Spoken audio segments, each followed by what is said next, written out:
Balik Pilipinas na sina Dennis Trillo, Carla Abellana at Michelle Madrigal mula Vietnam kung saan pinasaya nila ang kanilang fans. Baon nila ang masasayang kwento tungkol sa pagtangkilik ng mga Vietnamese sa mga Kapuso programs at inaabangan ng araw doon ang My Husband's Lover. Ang Star Bites sa Tinikata, Tibayan.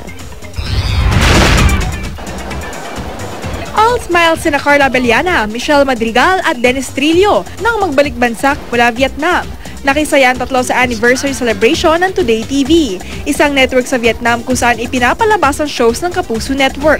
Pagdating pa lang namin sa airport doon, pagkaland namin, ang dami nang sumalubong sa amin. So doon pa lang nagulat na kami, nagsisigawan na sila.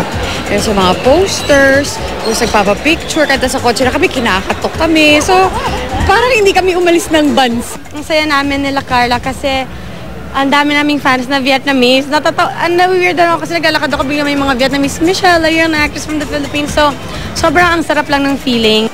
Kwento naman ni Dennis, patok ang mga programa ng Kapuso Network abroad. At maging ang My Husband's Lover, pinag-uusapan na rin daw ipalabas abroad.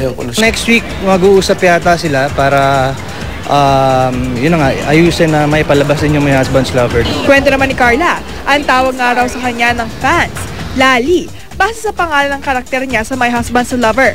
Pero, hindi lang ang role niya sa MHL ang mapangahas. Dahil kamakailan ay nagpakadaring si Carla sa isang pictorial para sa Philippine Star Supreme. Nandun pa din yung pressure, nandun yung takot, yung kaba. Pag play ng role or sa pagganap ng role, mas may tapang na kung ano yung papagawa nila. Yung bang mas open ako to challenges.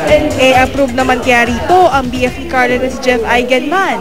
Okay naman, nagustuhan naman niya, sabi niya, tasteful naman, hindi naman bastos or anything. Kasi syempre nakakakaba din kung ano magiging reaction niya.